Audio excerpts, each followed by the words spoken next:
Hey, deserving listeners, it's time to continue our journey with Avery and Ash.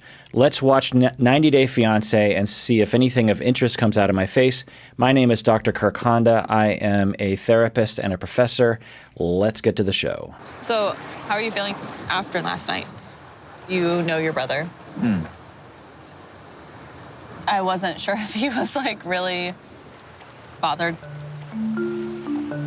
So for me, I see it as he felt uncomfortable himself, maybe, of what questions to ask. That's what I'm thinking. Okay, so right off the bat, we're seeing a similar shadiness to his responses. She and him and his brother went to dinner, and from at least the way they edited the conversation and showed us as the audience, it was pretty awkward. And the brother was pretty aggressive, in my opinion. Not terribly aggressive, but not nice, not fair to her, I don't think. And seemingly was not on board with the relationship. And so Avery is like, so last night we had dinner with your brother. It just seemed like what was going on there. And some expected responses from Ash might be like, well, my brother, he really worries about me, and he was pretty tense there, but he'll come around, don't worry about it. Or, well, I kind of felt like my brother was being a jerk. He does that sometimes, but he has his reasons, and we'll do our best as we move forward. Something like that. But Ash's response was similar to other responses he had, which is, well, I think that my brother just didn't know what questions to ask. So, anyway, let's move on. It's like, what? The response doesn't seem to fit the situation. And if it was just one time that Ash did this, then we'd be like, well, maybe it was just we didn't, as an audience, understand what was happening. It's between the two brothers. Ash knows his brother pretty well. Maybe that's what the situation is. But we've seen many responses from Ash that have a shadiness to it. We have, I had a bankruptcy, but it was only because this other guy dragged me down. Could have happened, but just a little shady potential. Yes, my brother. The other shady thing that he said was, my child's mother, it'll be difficult for her if I take her son away from Australia and move to the United States. But, she'll get over it, no big deal. It's like those kinds of responses could be true because there's no way to refute his point of view on that. But it just kind of raises some red flags for Avery, and she is starting to feel that. Now, why would Ash do that? That's the question. If he is being shady, why would someone do that? Most people in internet land would assume that he's some kind of psychopath, often referred to as a sociopath on the internet. I've talked about earlier, clinical people tend to use the term psychopath. I don't know why the internet uses sociopath and movies and TV use it, but it is. Some people have said it's easier to say sociopath. I also think that psychopath, for a lot of people, because the word psych is in it, it somehow wigs them out, or they think psychopath means something. Anyway, listen to my episodes. I've gone into detail on the literature and the research on these terms, including antisocial, because they're all in the same area. So go to YouTube, type in psychopath, sociopath, or psychopathy, sociopathy, and I do an episode where I compare the terms in the literature, and it's a complicated thing. Anyway. But some people would think, oh, well, Ash is doing this because he's a sociopath. He's a psychopath, if you will. And he is trying to manipulate her, and he's just trying to get to the United States. He's trying to con her, that kind of thing. It's possible. It's not common. It's possible, but it's not common. A more common reason why someone would be shady is because they're afraid that they're going to lose people if they are honest with them. A lot of people have traumas early in life when they learned that to be honest, to worry a parent or something means that the parent will freak out and move away. Like a possible profile, a childhood profile that I've worked with before is you have a single mother who is overwhelmed with emotions, maybe even going into substance abuse, and you have a child who learns that when mom has a stress has stressors and has problems, that she drinks more, and then that's worrisome to the 5-year-old child. And so the 5-year-old child learns, I have to manage my mom's feelings. And one of the ways that I manage her feelings is by spinning the truth and telling her things that she wants to hear, trying to intuit what she wants to hear, and very quickly saying those things. And what it does is but 5-year-olds don't have an advanced ability to lie usually. And so they'll say very strange things. And that behavior and that knee-jerk reaction can be retained into adulthood if one doesn't become aware of it and work on it and heal from those experiences. So there's a lot of different profiles that are kind of in that category that might be present. And so we'll see if we get data regarding Ash as to whether or not he is being shady, because that's still kind of a question mark, and why he is being shady, if he is. Having said that, he's supportive of what we're doing. So again, another shady response, because the brother was clearly not 100% supportive, maybe a little bit supportive. If anything, the brother seemed 100% unsupportive. So Avery, I'm sure, is right now, her gears are turning. I'm just like, okay, this is yet another shady response that I'm getting from Ash. I feel like you're coming at me with just like a very rehearsed way of saying things. When we talk about you bringing your son Taj to America, I feel like you sugarcoat it, and I just don't feel like I'm getting like the full extent of what's going on. Me opening up to the fact that there's Why challenge. can't you be honest with me about sensitive subjects? There's always that fear that, okay, if I say something that is going to make you feel like, oh, it's not going to work out, you will just say, okay, great, let's finish it here. Awesome. Great. Ash is laying it on the line there. Hopefully he's telling the truth. It sounds like the truth. And that is very functional. I'm really glad that they're having this conversation. Avery is being differentiated in her approach to this. She's not shying away from the topic. She's laying it out there, but she's not being too accusatory. She's not being too aggressive. She's asking kind of open-ended questions-ish things and laying it out, giving him a chance to explain himself, not pushing him into a corner. And he kind of hems and haws about it because I'm guessing that's where his defenses are. And then he is pushed into a corner, and then he says this very logical explanation. I feel like I have to be optimistic and positive all the time because I'm worried I'm going to lose you. I'm worried that if something goes wrong, you're just going to finish it, and then I'm going to lose you. Now, there's always this question on this TV show as to, are they worried about losing her, or are they worried about losing the opportunity to come to the States? And of course, Melbourne. It's spelled Melbourne, but I understand you're supposed to pronounce it Melbourne. It sounds funny coming out of my face when I say it that way. Anyway, it's a major, world-class city, so it's not like they don't have an economy, and it's not like everyone's fleeing Australia to come to the United States. So we have to think about that. But anyway, he is being very upfront. The reason why I do that, and so he's taking ownership of it. He's admitting it. Yes, you're right. I do that. I am overly optimistic, and the reason why is because I'm afraid I'm going to lose you. What a wonderfully functional response that I did not expect, which is very promising, because if he was a psychopath, if he was pathologically lying, if he was trying to con her or something, I'm guessing he would have a different response. I mean, we'll see as the show progresses, but I'm very encouraged by this response. Yeah, but I need to know these things. Okay. You live in Australia.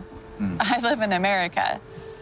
And if you're trying to hide anything from me because you fear of losing me, that's going to open up a ton of problems. And good response from Avery, fellow Seattleite sister, go girl. She's saying, look, if you're not honest with me, then that's going to cause more problems than if you're honest with me. So that was a good response to that. Let's see how Ash can process that. I'm guessing it's not going to be easy for Ash, because I think this issue goes way beyond him and Avery. I understand, and I do appreciate the fact that you do ask questions. Means you care for the situation, and you care for me, and you care for us, and you want it to work. But you're not really telling me like the real Situation of what it is with Taj. This is the thing that I think we will have to dive in more. Okay. I'm not super encouraged by the follow through there from Ash. He is resorting to his typical language style of, let's call it his relationship coach lingo. Let's dive into that later. And I really appreciate that you care because it means that you care about our relationship. Instead of speaking from the heart, he's more like, again, managing her, trying to compliment her, trying to make her feel better about herself instead of revealing who he is and why he does things. So hopefully they do dive into it later. I'm sorry that I keep bringing hard conversations on you because I know you probably want to sit here and enjoy everything to the full extent, but we're going to be going back pretty soon. Yeah. So I know you're working on it, but when can I meet Taj and... So it's great that she is not shying away from her concerns. What I would recommend, a better opener to these kinds of tense conversations from her standpoint. I'm guessing a lot of you watching have been in this position that Avery's in. It's like, I want to bring something up and it's being a little tense. And if I don't bring it up, then the other person never will. And another way to open it up is to say something like, so I don't want to ruin our time. I don't want to get into a fight, but I have some feelings. So again, you always want to know your feelings and own them. I don't know, but I'm guessing Avery's feeling like afraid, essentially, of what things are going to look like in the future for her. She could say so I just want to let you know, I'm a little afraid that because you're so optimistic with things, and that's a good thing that I like about you, she'll say stuff like that. I'm worried that we're going to run into a speed bump later that is unpredictable or you aren't accounting for. Namely, your son's mother and her feelings about you and your son coming to the United States with me and being with us. So I know you say everything's going to work out, but it would really make me feel a lot better if I was able to talk with her. So you understand that opener, again, it's knowing your feelings and owning them and expressing them rather than just sort of launching into it. Anyway, but it seems like Ash is receiving it well, so let's see what happens. Ash has told me that he does want to move to America with Taj. But as a mom, I know that it's going to be extremely difficult for his ex-wife. And so it's really important for me to have a conversation with Sion and really gauge how she feels about the situation. With Sion, to tell you the truth, I'm still working on it. So that makes a lot more sense. Since episode 1 or 2, we have wondered, why would the mother be so cool with her son, Sion, and her son, Taj, being whisked away to the other side of the planet? Why would the mother be so cool with that? Because parents don't usually react so callously about their own children being ripped away from them. So, and that's basically the picture that he's been painting. And Avery has been pressing this, and she pressed it, and now he's like, well, to tell you the truth, yeah, it's much more complicated than I've been mentioning. So I want to tell you people, some of you probably are like him.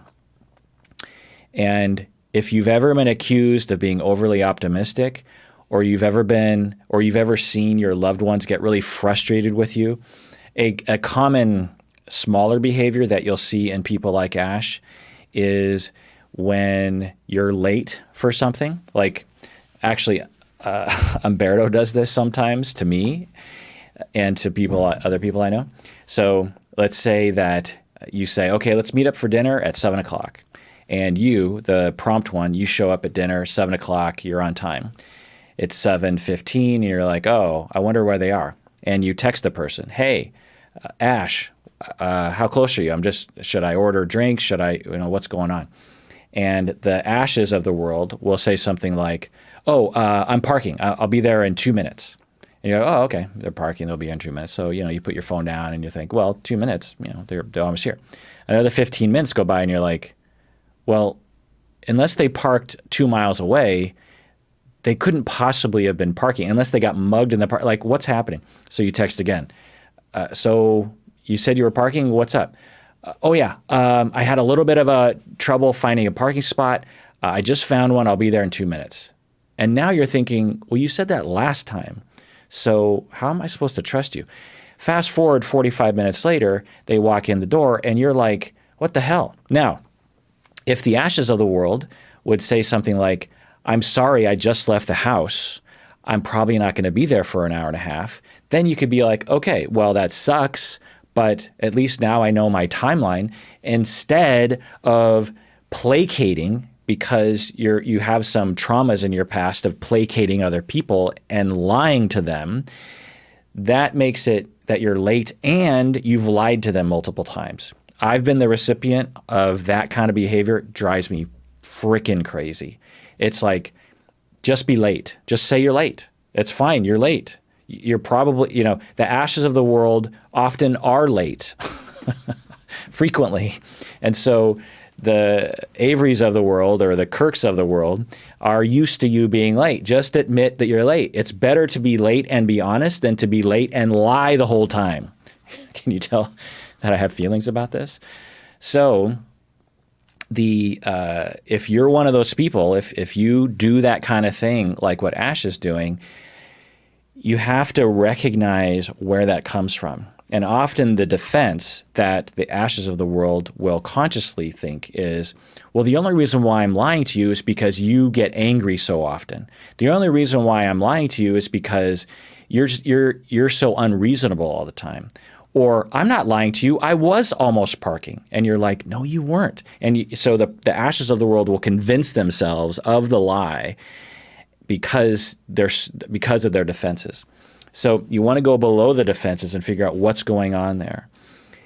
Why do I do that behavior? And you have to admit it. You have to say, I am shady. I lie. I spin the truth. Not because I'm a terrible person, but because there's some other reason. There's some traumas in my past as to why I do this. Okay, why is that? Okay. So when someone texts me, are you here? Where are you? And I'm still sitting at home and I forgot that to meet the person, I have a rush of anxiety and terror that I have to recognize that I have because of my traumas in the past. That causes me to lie because I'm so worried about approval. And so I'll say, oh, I'm almost there, I'm parking. Or transference around being treated unreasonably by people in the past and transferring it onto people in the future that it's not fair to do. The ashes of the world will transfer their traumas of the past onto people like Avery. And Avery's sitting over there like, why are you treating me like I'm a monster ready to beat you if you tell me the wrong answer when I've never done that to you before? Now, we can say that Avery has ghosted him. I want to remind people of that they were falling in love over video chat. And he posted on Instagram this bracelet that said, Avery loves Ash and Ash loves Avery. He was really doubling down on all of his social media that he was in love with her. And then Avery ghosted him because she thought he was going too fast. She ghosted him. She didn't say, hey, can you take the bracelets down? Hey, you're going a little too fast. Can we slow down? She just straight up ghosted him. So she was unfair in that situation. And she admits that, I think. He has reason to believe, like, holy crap, if I play it wrong, boom, she's just going to disappear. Now, whether he's conscious of that fear or not, I don't know. But he has reasons to believe that she's volatile, essentially, and that she will abandon him very quickly. So he has reasons to worry. Now, he doesn't have reasons to lie and be shady, though. So now we're in a situation where he's now revealed the truth to her, and now she's in a position of saying, okay, what the hell else are you lying to me about? How can I trust you about anything? And it tends to produce anger. And what happens is the Averys of the world in a situation like this will naturally get angry. I've been in Avery's shoes and I've gotten angry in this situation. I've been like, so you've been lying to me this whole time? And then what happens is the Ashes of the world they'll say, see, when I tell the truth, bad things happen. So people don't deserve the truth. There's a passive aggression in there, which I should talk about a little bit as well. So when you're treated poorly and you're abused when you express anger, you learn to suppress the anger and you learn to have other ways of expressing your anger. And one of the ways that people will do, I don't know if Ash has this condition because we don't have enough data, and I would never be able to diagnose him with it otherwise anyway, because the show only shows us tiny little snippets, and that's not a proper assessment situation. But maybe we'll see some red flags that I can speculate around. We don't see that, but some people will do that. They will have tremendous anger on the inside that they don't express. It's possible also that Ash's brother abused him emotionally, because his brother seems to be real aggressive and a know-it-all. I don't know. Again, we just saw a tiny little snippet of his personality. And when you have all that suppressed anger, you'll find sneaky ways to express your anger through passive aggression. And one of the ways that people will sneakily express their anger is through lying and through deception. And they're not aware of it usually, but it's part of the personality disorder. But anyway, let's continue watching. She hasn't said anything yet or anything?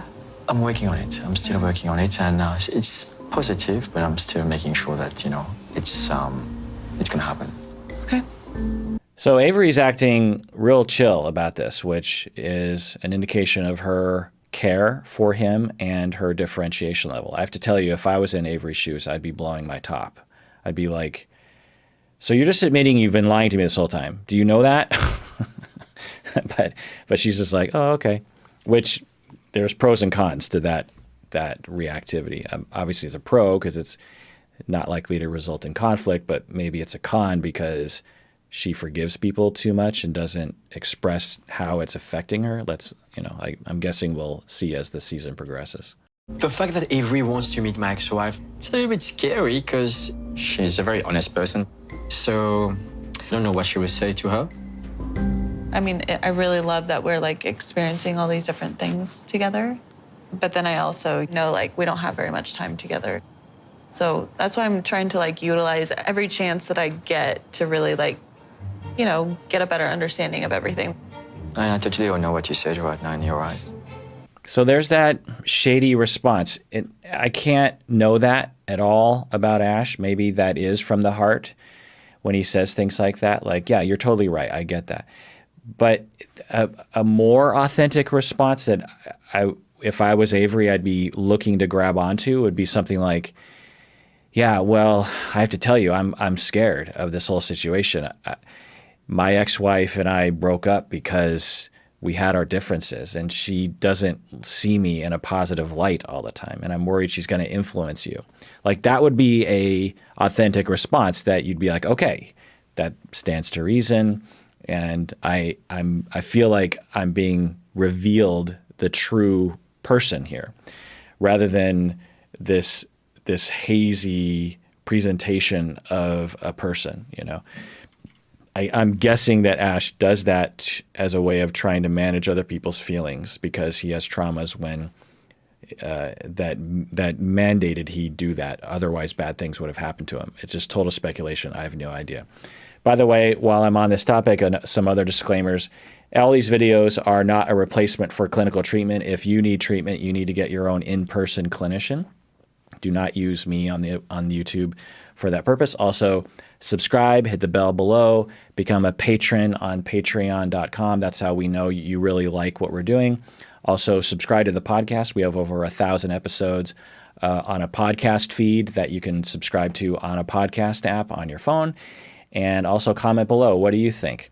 I look at the comments, and sometimes it's really interesting. It's always really interesting to see people's thoughts and go easy on me because, I'm a human being with thin skin. I am now starting to question if he really wants me to meet her because maybe there's more to the situation that he maybe doesn't want me to know. All right, well, that does it for that episode of Psychology in Seattle, in which we follow Ash and Avery's story on 90 Day Fiancé. Everyone out there, please take care of yourself because you deserve it. You really, really do.